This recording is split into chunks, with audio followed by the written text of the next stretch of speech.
Hey, good afternoon. This is Jay Frost speaking to you, of course, from the Philanthropy Mastermind series.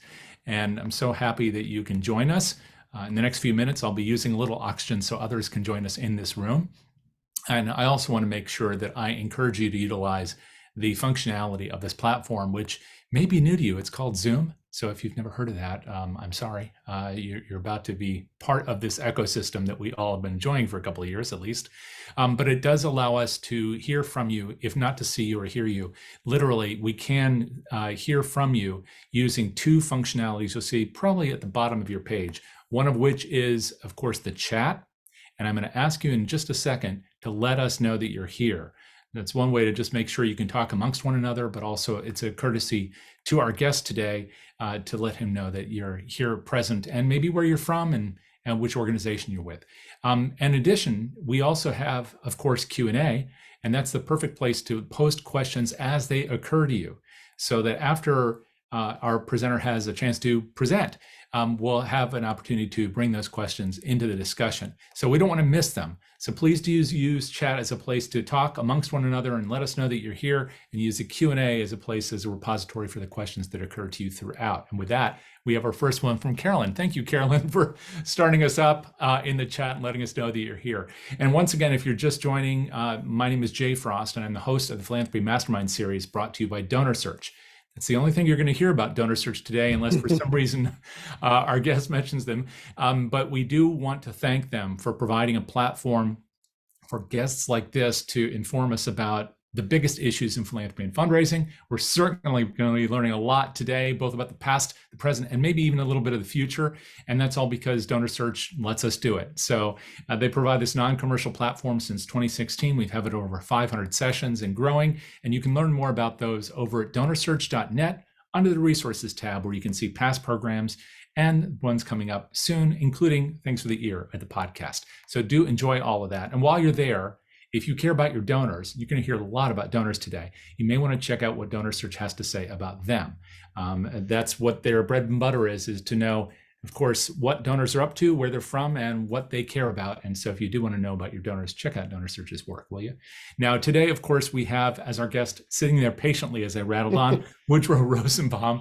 So first of all, thank you so much, Woodrow, for being here today. Really appreciate you. It's absolutely my pleasure. And I do want to give just a little introduction, which I'm going to be drawing from one of the many places where you can learn about his work. And that's over at the Belfer Center for Science and International Affairs at Harvard Kennedy School. And so just to draw from that, first of all, as you know from the promotional literature here, Woodrow is the Chief Data Officer at GivingTuesday, and that's probably why you're with us right now. And he's also non-resident fellow Technology and Public Purpose Project at the Belfer Center at Harvard, but he has many other things that he's done and are associated with his name. He's also the founder of With Intent Strategies, an international agency specializing in brand reimagination, very important to us in this sector. He's also a member of the Generosity Commission Research Task Force, a very important initiative that I believe is underneath the umbrella of the people behind Giving USA. So something very good to know about. He serves as co-chair for Global Impact at, again, Canada's Board of Directors, and was recently named a fellow, once again, at the Belfer Center for Science and International Affairs at the Kennedy School. So with that, I don't want to take up too much oxygen. I want to turn the baton over to you, Woodrow, so you can tell us about Giving Tuesday and much, much more. Thanks, Jay. What a great intro. Sorry, I will just point out, if I pause, Jay will reboot me. I am just, I think, coming out of a bout of COVID. So I'm firing on most cylinders, maybe not all. I really appreciate that introduction. Thanks, Jay. I'm going to jump right into some slides because I've got a lot of stuff I want to cover. I'm happy to take any interruptions as they come. So Jay, just let me know if there's something that we should address in the moment. I'll make sure we have time for conversation and questions at the end as well, though, of course. I am going to talk about Giving Tuesday. I also want to talk about some broader trends, how they apply to Giving Tuesday, what we've learned from Giving Tuesday, but what I think we need to think about as a sector more broadly as well. And first, I think probably everybody on the call knows what Giving Tuesday is as a day. that day after Black Friday and Cyber Monday, where we celebrate generosity, where people around the world do lots of good. Giving Tuesday is also a year-round movement to celebrate generosity, to motivate all of these acts of good, and to build best practices across the social sector, not just the nonprofit sector, but also including our nonprofit sector in now, I think we're at officially 86 countries where we have official Giving Tuesday movements. Last year on the day, $2.7 billion was donated in 24 hours in the US alone. This doesn't include the day before and the day after. It assumes that every recurring gift is only at its face value, not at whatever multiple it ends up being worth. Interestingly, recurring giving seems to be a bigger component of Giving Tuesday than other times of the year. There's a number of factors driving that, which are interesting in and of themselves. But what that means is that that's kind of the floor. We know that at a minimum, that was the value on that day. Honestly, more importantly, is that people took many, many other actions for good. So people donate money, yes, but they also donate things. They volunteer, they advocate for causes. Of the 35 million Americans who participated in Giving Tuesday last year, about 18 million of them donated money. And what we've seen every year is that on Giving Tuesday, in about half the countries we measure, and very strongly in the US, giving money is the most common behavior, but only giving money is the least common behavior. And the vast majority of donors are also taking other actions. And that's really important. And you'll see why as I start to talk about some of the broader trends in generosity. You'll see why I think this is really critical to learn from. We see that people tell us that Giving Tuesday inspires them to be more giving. We're seeing that the more likely, the stronger they agree with that, the more likely they are to take actions for good that correlates with their behavior.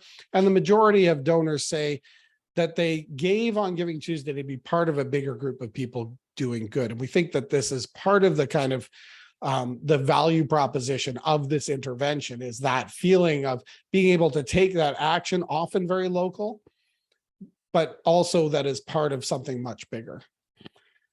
It's also a day where people really think about their giving, which is interesting, because despite the fact that there is, maybe not despite the fact, maybe due to the fact, but perhaps surprisingly, in this environment of just lots of celebration and an approach to generosity that includes, you know, a much lower average gift than usual, and a sort of proliferation of generous acts, it's also by far the biggest day of the year for people doing research into nonprofits. And so it's interesting that both Candid and Charity Navigator have seen that it's not even by a small amount. It's just by like leaps and bounds ahead of every other day of the year, more people searching for information about the nonprofits in the US than any other day of the year. And this has been a trend for years. So it's spurs both a lot of action as well as a lot of thought, a lot of research, a lot of conversation. Giving Tuesday's the biggest driver of just news about charity and generosity of anything all year long. So that's the day, that's an intervention, and it's important. It's important because it kickstarts the giving season, it gets people engaged, it has lengthened the giving season, but it's also important because it gives us a lot to learn from. And in some ways, it's just like a lot of N in the sample when you want to, and it's something that worked. So we've got this intervention. What about it is helpful?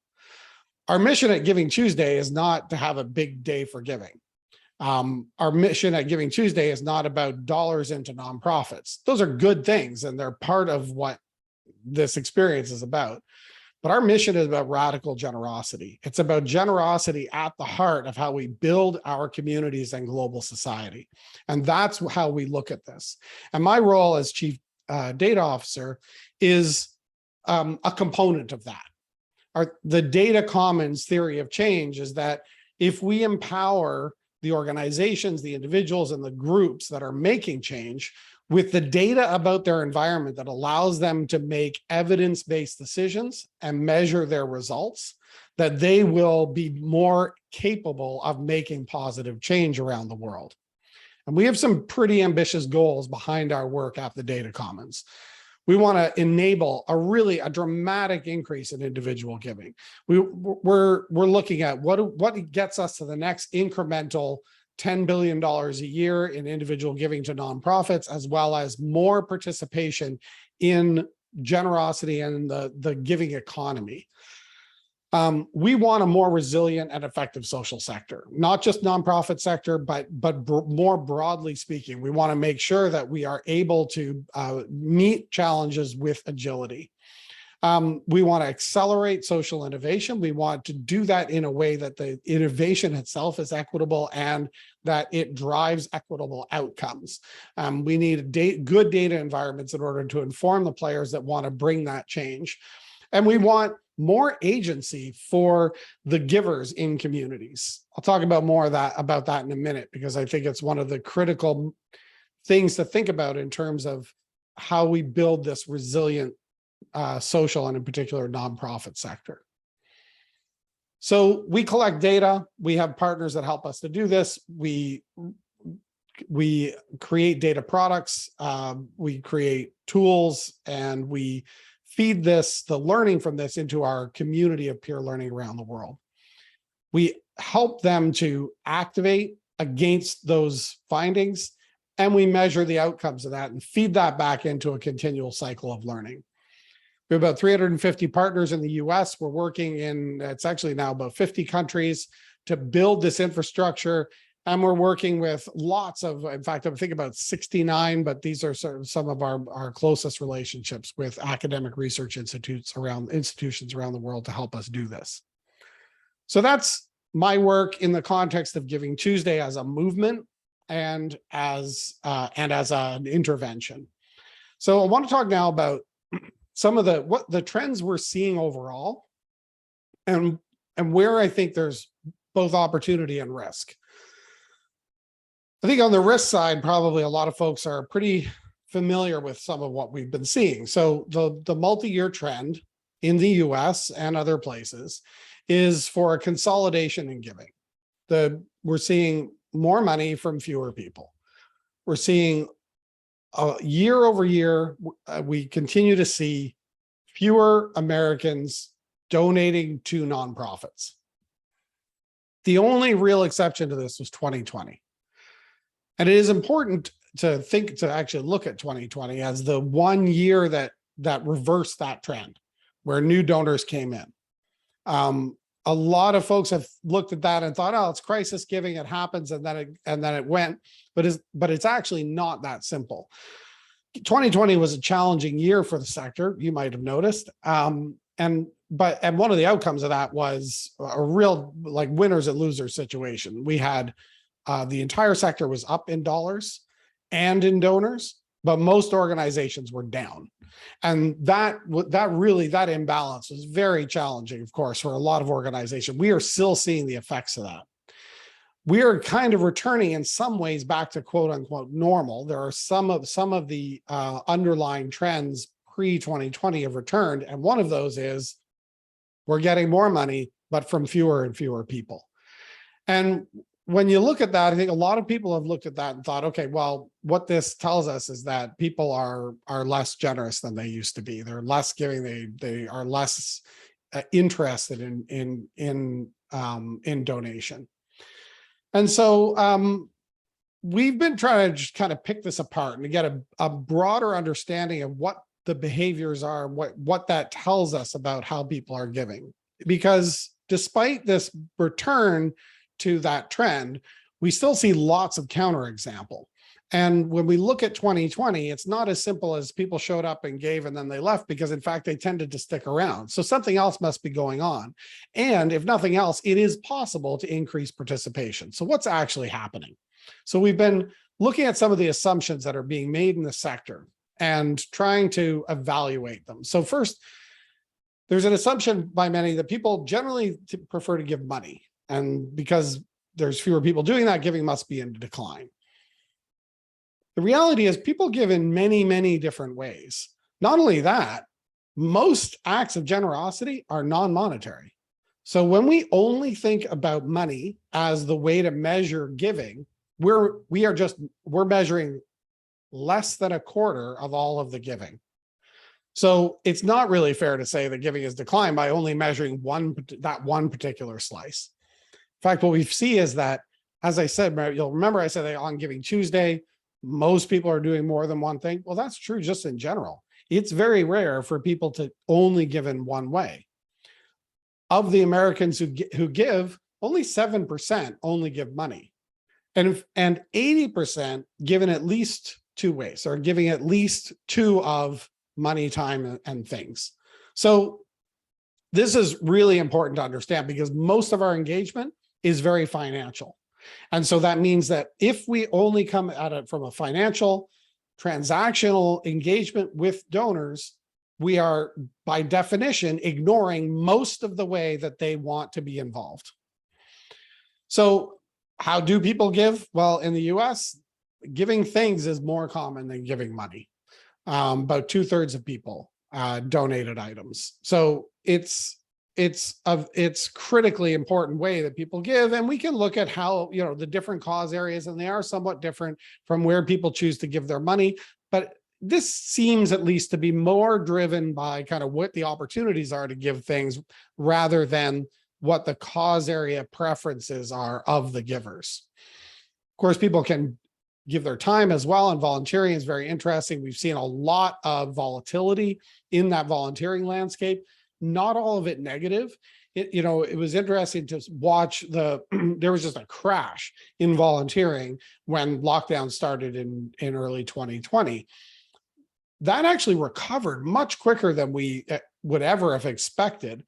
By like July, August, something like that of 2020, volunteering had actually increased above the 2019 baseline, because suddenly organizations were pivoting to virtual volunteering opportunities, which gave them a lot more scope for volunteers. So the behavior, although again, it was a kind of winners and losers situation. Were you digitally ready? Could you even accommodate virtual volunteers? All of those things. So on an organization basis, might have been a problem. Sector-wide, and in terms of looking at the giving landscape, we had a lot more opportunity, and volunteering ended up being quite strong that year.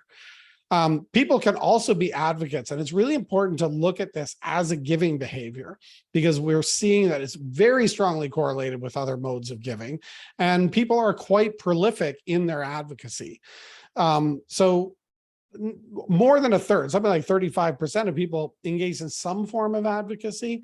And although, for most people that they're engaging in this less than 6 times, that's still a lot. I think we shouldn't be seeing this as a completely separate behavior. In fact, we should be looking at this as just as I think a lot of organizations have recognized relationship between volunteering and donating, we should be thinking about this as another touch point, another way to make people feel like they're partners in our cause, because it will be supportive of the other actions that we want them to take. We definitely see differences in the cause area support of people who advocate. But again, I think at least partly, perhaps primarily driven by the different kind of opportunities that are provided rather than the cause area preferences of the people who are advocating. The one caveat there being that there is distinct demographic factors at play here, particularly when we start thinking about social media activity. So we have these younger adults who are more likely to be active on social media in support of a cause and talk about their donations, and to have that correlate with their other giving behaviors, simply because they're more likely to do that in all facets of their life. But again, it's another, we should be thinking about this as another action. So another assumption we see being made is that people are generally give to nonprofits, that is how that is sort of the primary giving mechanism in the United States. But actually, giving outside of formal structures is more common. Nearly 2/3 of acts of generosity don't involve nonprofits. So what are people doing? And again, when we think about this, it's important to think about that. If we think about giving as giving to nonprofits, and that's been down, that therefore giving is down, what we're actually doing is ignoring most of how people are supporting their communities.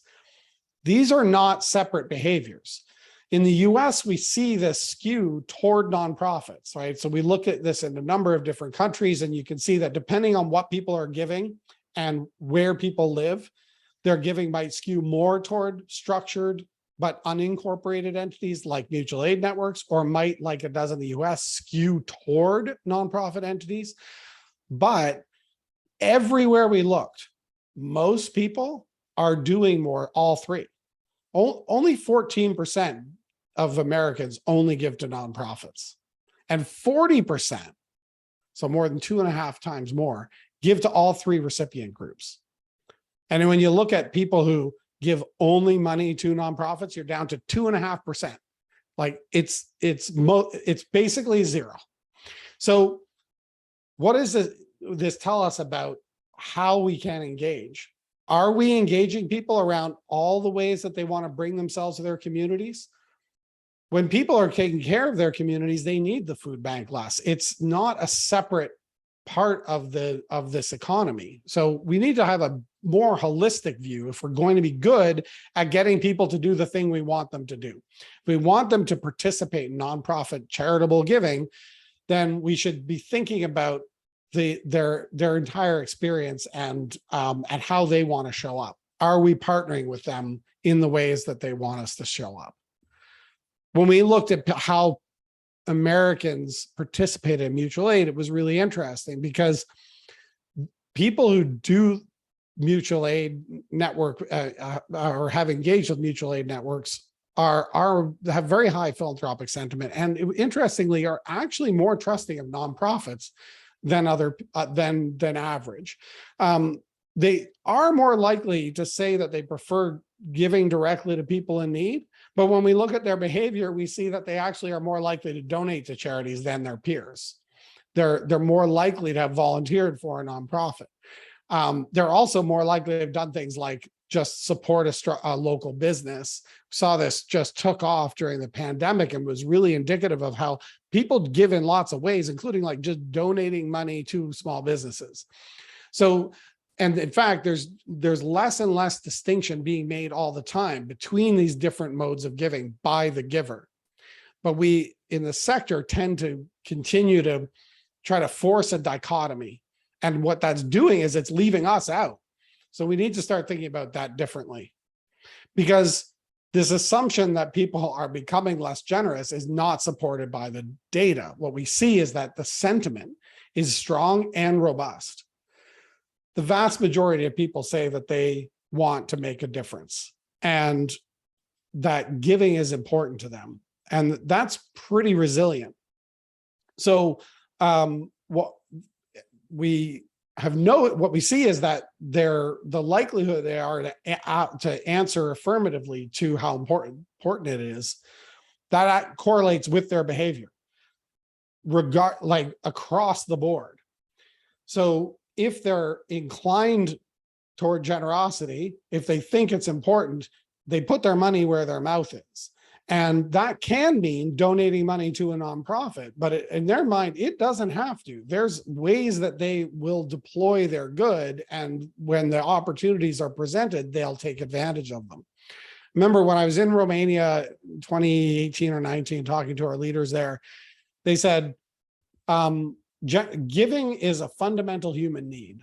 And it really struck me, because I think if we think of our jobs, for example, as nonprofit fundraisers, as supporting that fundamental human need, then we'll probably come into that engagement from a different perspective than if we think about it in terms of, I need that person to do some good and I'm the way they're going to do good. Instead, if we see ourselves as fulfilling that donor's needs, we may take a slightly different approach to how we think about that. And likewise, if we think of the giver as already a generous person, already doing many things in a prolifically and in diverse ways in their community and around the world, then we are going to approach them differently than if we think of them as somebody disinclined to be generous. Which leads us to this last assumption, which is that giving modes and mechanisms are competitive. This idea of replacement behaviors, that if someone gives $1 here, then they'll have $1 less to give somewhere else. But the data do not support this at all. Giving in any way is the best indicator that someone will give in some other way. So we see about 2/3 of people who give to unregistered groups, for example, also give to nonprofits. We see that the people who donate money to personal fundraising causes, like somebody's surgery fund on GoFundMe, are more likely to give dollars to a charity than their peers. Those people are also more likely to say that they trust nonprofits, that it's important to give, and critically, that they enjoy giving. So this idea that these behaviors are competitive is just not borne out by the data. Generosity is generative. The people who give will give in lots of ways. And there is an enormous amount of intersection between these mechanisms and modes of giving. And if we release ourselves from this belief in this limiting belief that we're in competition for a shrinking pool of funds, if we release ourselves from that limiting belief, it opens up an enormous amount of opportunity for partnership, for experimentation, for celebration, and for meeting givers where they are. I said I would talk about the agency of givers. We're in a situation in the nonprofit sector where we're seeing more money from fewer people. And Lilly Family School Philanthropy and Blackbaud research has shown that lots of people are not asked by nonprofits to give. And there are certainly some incentives in the environment for that. Organizations under a lot of stress right now, if you need money tomorrow, then you need a few people to write you big checks. This doesn't help us in the future, though, particularly if we're headed into economic downturn. Organizations with a broad base of support, including from small grassroots givers, are much more resilient to recession and economic downturn. Wealthy donors are much more responsive to those economic shocks than middle-class donors are. And so if we want to long-term resilience, we need a broader engagement. And that means that we have to think about that acquisition and broad engagement and storytelling as equally important to donor stewardship and maintaining and laddering up those higher level donors. So it's not all in the hands of the fundraising community to do that job, but if we start to think about what the opportunities are versus the obstacles, then we can start to at least plot a course for an engagement that looks more like Giving Tuesday, that is lots of dollars and lots of big donors, but a prolific group of givers doing lots of different actions, including giving money. Because what we see is that the decline in fundraising is not because the donors aren't generous. And it's not because the mechanisms are competitive and that there's more competitors for those dollars. But we do see indications that fundraisers are asking less, solicitation is down, and that we're not embracing the diversity of givers. We need to learn from the giving behaviors of these communities, because it's not fair otherwise. People are doing lots and lots of giving, and if what we measure and care about is the voice of a shrinking pool of high value donors, then those are the people who ultimately are making decisions about how we are solving problems in communities. And in the meantime, people are showing up for their communities every day, and we need to count them. And so we definitely see Giving Tuesday as an opportunity to take advantage of that. The day itself, even in a year, the only year in many where donors were up overall, Giving Tuesday is still the biggest day of the year for donor acquisition for nonprofits. So it is a really important opportunity. But more importantly is, what do we learn from Giving Tuesday and what experience that delivers that will make us better at engaging for support every day of the year, all year long? Because generosity is abundant. People will show up when they're engaged, and they'll do it all year, not just in December, not just end of year, not just on Giving Tuesday. They'll do it when they're inspired to. And one of the easiest things we can do is just give them more opportunities to do so. So ask more, but don't just ask for dollars. Make people feel like they're a part of your mission, that they're a partner in a solution. And this will begin a dialogue with your supporters, which will include them sending you money, but is certainly not exclusively that. All right, Jay, I hope I've left enough time for us to have some Q&A. Yes, it's great. I was so fascinated. I was taking notes, so that's why it took me a second to join you here. But so much to unpack, and I know that some people will have some questions. If you haven't taken the opportunity to write your questions in the Q&A, please do. We don't want to miss them. So I'm going to start with a couple that came in early. And this one is the question we get asked every single time. And it's because I failed to ask you, Woodrow, if this is something you're willing to do or not. And that's whether or not the slides could be shared. For sure. Yes, absolutely. All right. One of the downsides of trying not to read the slides is that then no one gets a time to read the slides. So yes, happy to send those on. Well, I'm glad you gave the gloss to each of those before people have a chance to dive into them with colleagues. So we'll make sure that you do that, and that can either be done by DonorSearch if you wish, or would you like to do it, or would you like to totally have agnostic. I'll ship the slides over, and you guys can decide. Okay, then I'll have them send them along. Okay. If, however, and I'll say this also before we dive into the rest of the questions, if people want to reach out to you to be in contact, what's the best way of doing that? Yeah, so you can reach the Data Commons at our email address is data@givingtuesday.org. And you can learn more about the Data Commons, including all our many projects and how to get involved at givingtuesday.org/data. Perfect. And we'll repeat that at the end, just in case anybody missed it. But we do have some good questions here, and we're willing to take more. One other one that came in through the chat, same kind of theme, is that yes, this is being recorded. And so this will be placed in the library of content that DonorSearch curates, which is on YouTube, but also on the DonorSearch site at donorsearch.net. You'll find it there, this recording, in the next couple of days. So please do share it with your colleagues who need the totality of this message. I think there was a lot for all of us to learn from this. The first one we'll start with, Woodrow, is Robin's question, which I've always thought about too. And that's, how did we come up with this, making it Giving Tuesday, as opposed to something that would place the emphasis on giving before we went into what's known as the giving season? Why that day? Why not before Thanksgiving? Yeah, I mean, when Giving Tuesday was launched in 2012 at the 92nd Street Y, it didn't have an ambition to be this huge global movement driving billions of dollars and hundreds of millions of people to action. The founders, Henry Timms and Asha Curran, were like, hey, we've got these days for consumption. What if we had a day for giving? And then it was like, well, we could do Black Friday, Cyber Monday, Giving Tuesday. Let's give it a shot. Would it have been better to do it in a different order? Maybe, but it was kind of catchy and it worked.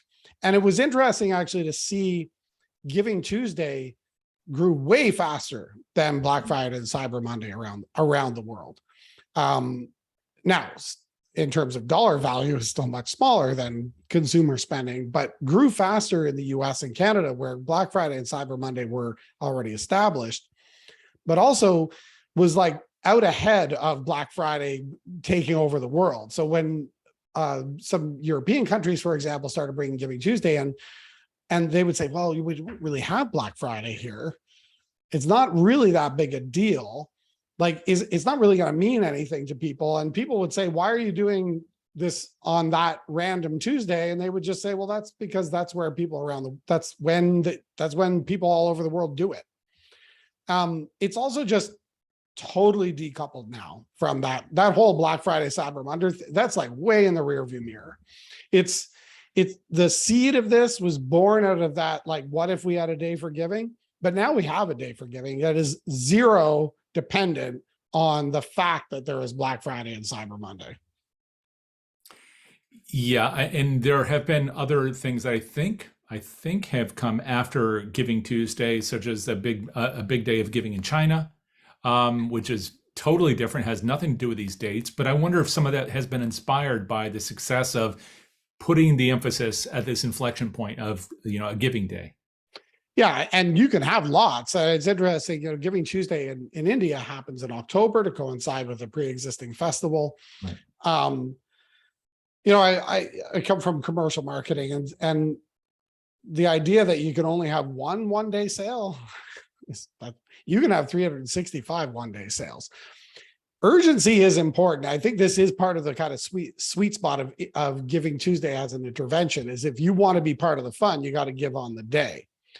What it doesn't mean is that limits you to that day. Right. And this is what we saw. 2020 was really clearly so driven by giving moments. And this is particularly true for acquisition and overall participation. Getting people motivated, that urgency is the number one driver, but it doesn't mean it has to be an emergency. And I think for a long time in the nonprofit sector, if we wanted urgency, the only kind of string we had to pull was emergency. Mm-hmm. And what Giving Tuesday showed was you can have urgency without the emergency, in this case, a celebration. And now we see lots more examples of that. There's lots of ways that you can generate that urgency, and it is really important. And that means not doing things like letting donors off the hook. You got to give people a reason to act now. And that can be lots of things. And we can do it lots more often than we do. There's a lot in there too. And one of the things I always think about is, what are we doing? And how have we changed our behaviors? But maybe one more question on the statistics is whether or not you've seen much difference over the time that Giving Tuesday has been with us on the giving by different populations between Giving Tuesday and the end of the year as a result of it. I mean, have you been able to attribute growth in giving as it's been really interesting. I mean, giving in the US and much of the global north is just so seasonalized, right? Mm-hmm. But what that used to mean is the last 2 weeks of December. Mm-hmm. And so we've been doing some analysis of kind of how much lift is happening. And to do that, we needed to understand what our baselines were. And what was really clear is that starting in 2014, the baseline was measurably different. The typical day at the end of November is much bigger now than it was before Giving Tuesday had taken hold. So correlation is not causation, but yes, it does appear that Giving Tuesday has lengthened the giving season. And now as we see people preloading their Giving Tuesday campaigns earlier and earlier and earlier, we're seeing that whole season is growing, which is great, because then the net result of that is much more than just what happens on the day. Let alone the positive change in behavior that comes from the donors who are engaged on that day, which is a whole other benefit. But the other thing that it does is gets me excited about, well, what's the opportunity to really deseasonalize giving? The donors are not the reason July is not big. No, a lot of it's kind of about us and our budgets and it almost sounds like a political fundraising campaign where it's always about the quarterly deadline. Right. So it's and that brings up another point, and you talked about this a little bit during the presentation about stewardship, the emphasis on stewardship, which has a value, but I don't know how well people are doing with stewardship with respect to people who have decided to give around Giving Tuesday, with that enthusiasm that builds around that day. Are nonprofits doing what they need to do, especially with people who are new donors, to keep them in the fold and respond to their needs? Well, I will say overall, the answer right now is no.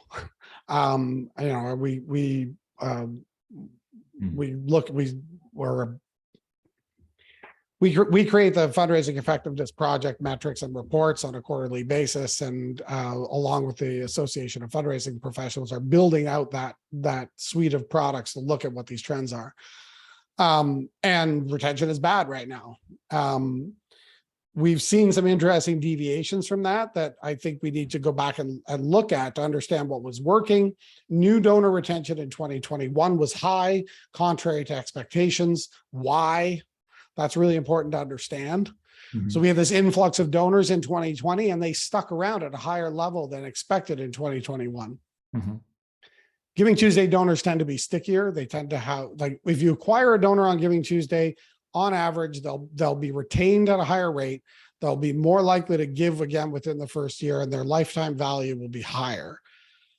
So yeah, I think organizations are probably doing, overall organizations are probably doing a good job. And although there are things about Giving Tuesday as an intervention that lends itself to getting that effect. I think the other more important factor there is that the organizations that are taking advantage of getting result from Giving Tuesday are using it as part of a best practices approach that is getting results. So they are effectively maintaining engagement with those donors overall. Is everybody doing a good job? Probably not.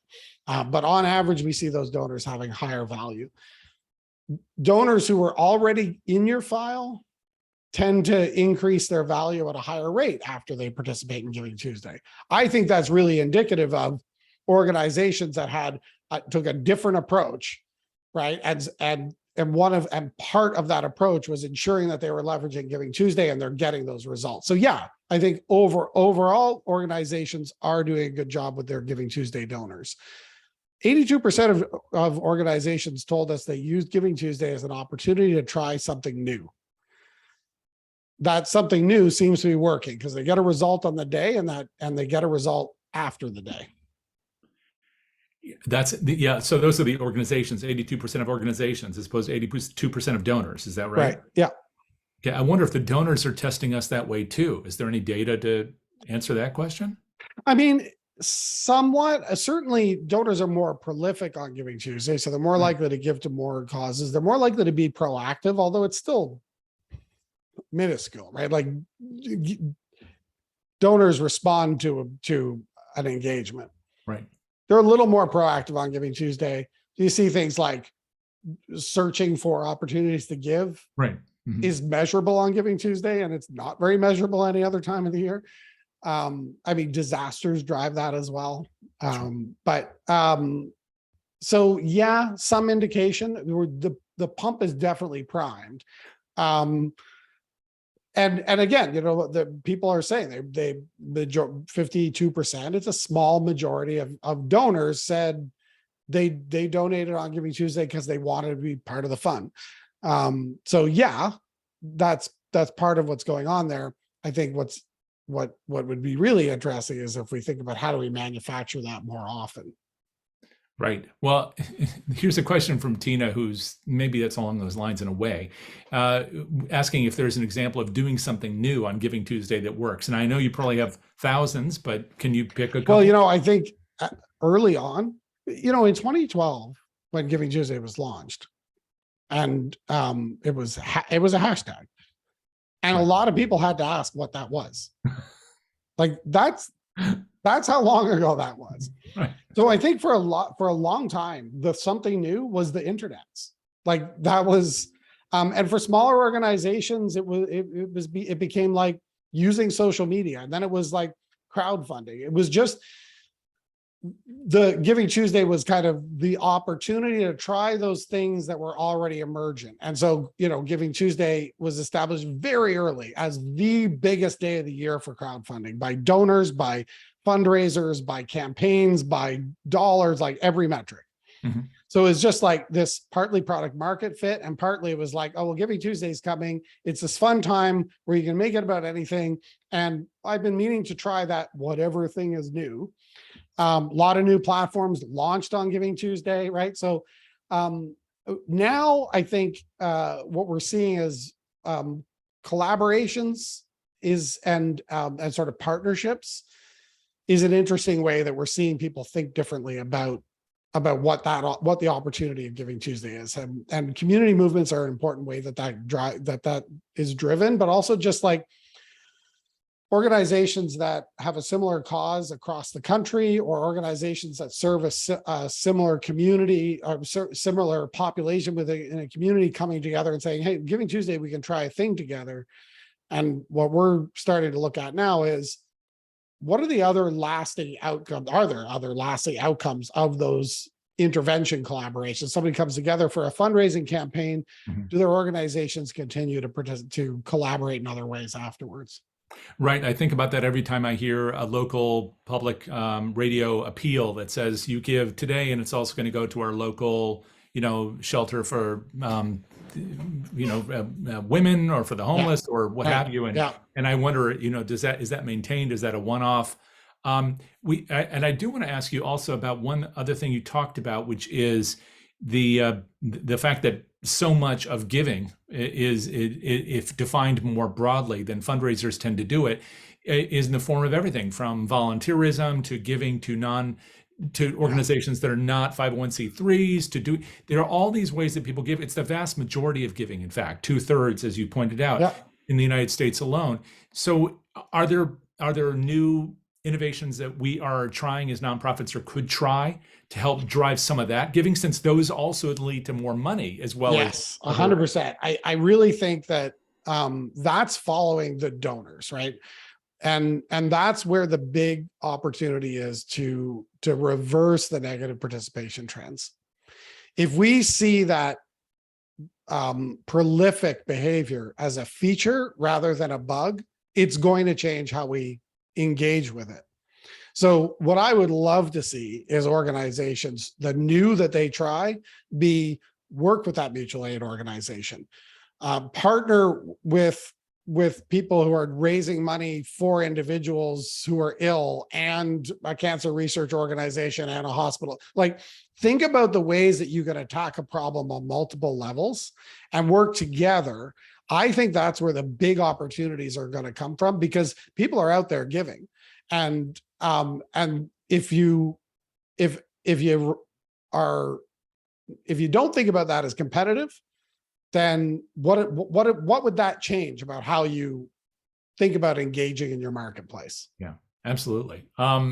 We had a question earlier I saw in the chat, so I missed that earlier, Sue. Sorry about that. A couple of good questions, actually. One is on the political lens, so I don't know if you want to tackle this or not, asking if the economy is the primary issue of the upcoming midterms, and arguably it is one of them, certainly, and social issues are also at the forefront of people's minds, which they are.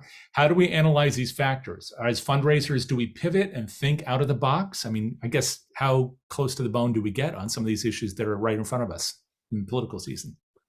Yeah, so so much to unpack there. I mean, one thing to recognize is that increasingly there is less distinction between things like political giving and charitable giving in the minds of the donors.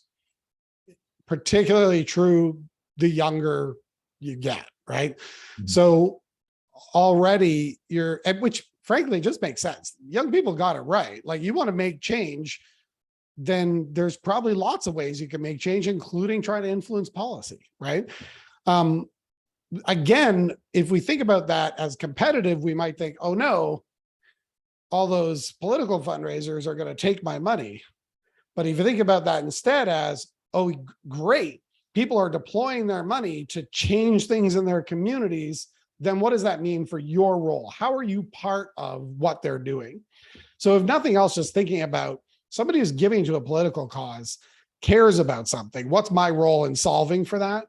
Like, that's the way I would think about that. I think it does, the lack of distinction opens up a lot of possibility. People can give a lot more frequently than they do, despite the fact that they are frequently giving. I guess the other thing is, I mean, inviting people to use your platform to express themselves is a great way to make them feel like they're part of your mission. And it also tells you what they care about because it's them saying it, right? So engaging in dialogue, using social media to identify what your supporters talk about and what people who who support adjacent causes care about is going to help you identify givers and gives them an entry point, right? Thinking about this beyond the donation ask and much more about your like many points of contact over a longer period of engagement.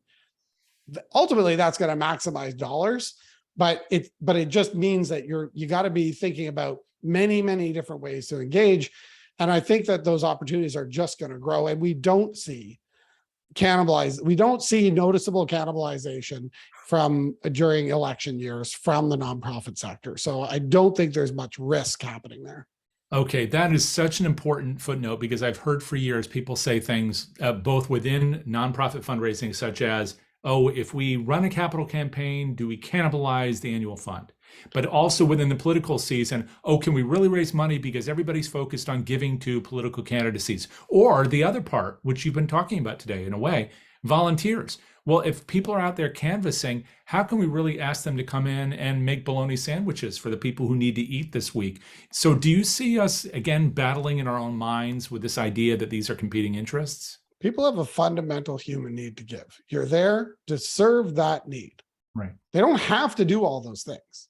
Right. And when I'm feeling mean, sometimes what I'll say is like, look, if you think that your communication and engagement with a supporter is going to be perceived as a burdensome, unwelcome solicitation, you're probably right. But the answer is don't do it. The answer is get good. Right. And that's the thing. Like this is part of the beauty of the fact that people want a more diverse engagement. It means you can be more diverse. You can engage them in multiple ways. You don't always have to have your hand in their pocket. So how can you delight them tomorrow with an opportunity to be generous? Right. Yeah. And the answer is there should be 100 ways that people can do it. Part of that comes from silos though, too, doesn't it? So not only do we have this issue with what we think we should be doing as organizations, but within the organizations, there seems to be some competing interests there as well. How have you seen people overcome that so that they can all get together to work collaboratively on something like GivingTuesday and Beyond? Yeah, that's such a great point. So, I mean, I can tell you some of the practices that I think are limiting, like the classic, our best fundraisers get promoted to major gift officer. And other ways that we over-resource for one aspect of our engagement over others. This split between development and marketing. Right. Like we should be telling compelling stories and we should be thinking about our message across all stakeholders. And it doesn't make sense to separate those to the degree that they are. Likewise, impact measurement and storytelling, those should be a single thing. And we should be thinking about our stories of impact will be revealed by the data, and the things to measure are the things that are the stories people are telling. Like thinking about how these things work together in a system that invites a donor to feel like they're part of something that is emotionally gratifying, right, is the way that this is going to work. And I definitely see many organizations getting that right. Thinking about acquisition and engagement across all their channels as a storytelling exercise informed by data with the goal of stewarding donors. Great. I have to ask you one more question about that. So storytelling, I know, is a cornerstone of all that we do, and has been forever, but we're particularly focused on it right now. But I wonder sometimes when people hear that, if they're thinking only about one kind of storytelling. So in other words, sometimes it's telling the stories about the people that we are, responsible to, the people that we're benefiting. But another way of telling a story is to show the experience of giving. Mm-hmm. Do you have any feelings about that, about whether or not there's a value in doing both or one over the other? I mean, in other words, showing an example, kind of a mirror for what it is to be a donor and how that experience can be transformative. Is there a value in that? So, I mean, yeah, there is. I think that, so if we talk about the outcome, that like what outcome you're looking for matters, but if we think about the outcome of inspiring someone to participate, to donate. What matters in that is how the donor or the prospect is going to think of themselves. Mm-hmm. Right? It's now how you get there actually can be really diverse. So we want them feeling good, and we want them feeling good about themselves. That's the emotional payoff. That's, I think, why, generally speaking, what we see is that positive emotional messaging does better, but only because it's a more direct route usually. Like the quality of the creative matters more than anything else. Mm-hmm. It is possible that I can give you a positive emotional feeling about yourself with storytelling that actually comes from a negative emotion. Sad, make you angry, right? Yeah. Angry in particular is working in a lot of political spheres. Mm-hmm. So what I'm trying to get from you is you thinking about feeling good about being a donor, generally, but easier to get at good feelings with good feelings, but not necessarily true. If you're good at it, you can use other negative emotional triggers to get that end result. But whether that's telling a story about a beneficiary, about an outcome, about a situation, all of that ultimately, if I want you to take action, is about how you're going to feel about yourself as part of that. So it can be very subtle, but that donor has to be in there. Again, often the most direct route to that is a really positive hero story, right?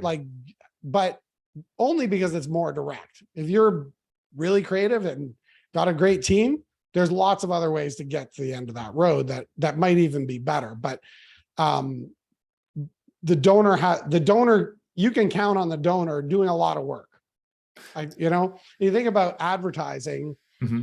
right? Like it's all that, right? How are you going to feel driving that car? But I don't necessarily have to show that, but most ads do, right? Most ads do because it's the most direct route, but the best ads do something more interesting, but they always leave a space for the donor to insert, or in that case, the consumer to insert themselves into that narrative. Right, right. Well, in a time when donors are choosing many more ways to give than the ways that we're affording them, I would think that storytelling, right, and that giving them those different doors to open would be much more in their interest as well as ours. For sure. Now we're heading into, what year is this? Is this of Giving Tuesday? So this is the 10th year of Giving Tuesday. It's unbelievable. So what has surprised you most about this? What are you looking forward to most as you head into this next decade of this stuff? I mean, I've been continually surprised. I mean, I was surprised when we found out early on that Giving Tuesday donors were stickier than donors acquired at other times of the year. I expected the opposite. I was surprised that at how much opportunity there is in, like, how much elasticity there is in the donation economy. I was surprised that, I mean, I never expected this event and movement to get as huge as it did. I didn't expect to be, working with 50 global data chapters and hiring teams to look at generosity in India, and, didn't expect any of that. So what I'm excited about, I mean, we're halfway. We launched in June a $26 million capital campaign just for the data commons. We're halfway there, we're just mind-boggling. We're hiring like crazy to meet that need. Didn't expect that. It's going in so many different directions. And right now, what I'm most excited about, I mean, Giving Tuesday, I'm very excited about Giving Tuesday. It's always a great time. Mm-hmm. But looking at next year and the new products that we're going to be rolling out for the social sector, next year is just going to be a groundbreaking year for the tools that are going to be available to us to see what's going on in real time in the generosity economy. Wow. If you're willing and you have time, it'd be great to see some of those things live in action in the next year. Thank you. Thank you so much, Woodrow, for sharing some of this with us. Really grateful to you, not just for today, but for all the work that you and all your colleagues are doing to grow generosity around the world. I'm grateful to the people who showed up today to see this. I want to encourage you to share it with those who couldn't be with you, but are at your organizations. Once again, a recording of this will be placed under DonorSearch's resources tab at DonorSearch.net, along with the rest of the content in the Mastermind series. Plus, over on YouTube, you'll find that link, again, on the DonorSearch site, as well as information about all your donors, frankly, at DonorSearch. And then you can also learn about the sessions we have coming up soon, including one with our friend Barbara O'Reilly, who's the principal at Windmill Hill Consulting, and Cherry Nkoshi, who's also been here before, who's the Chief Development Officer at Endowment Partners, talking about rethinking fundraising, which I guess we've been alluding to today because we certainly need to keep re-energizing what we do. Why nonprofits are holding themselves back from true fundraising success and how to fix it. That's coming up on November 1st. I hope you'll join us for that. There are, in fact, I think 23 sessions we have in the Mastermind series this quarter. Always looking for more ideas about who you'd like to see in here. So I hope you'll let us know. You can reach me anytime. That's j@donorsearch.net, or you can find me anywhere on the internet. Just throw a rock. I'm there. And so until next time, please keep doing the good work that you do. Once again, our thanks to Woodrow Rosenbaum for the great work that he does for all of us in this world. And we'll look forward to seeing you all next time. Till then, take care. Thanks, Jay. Thank you.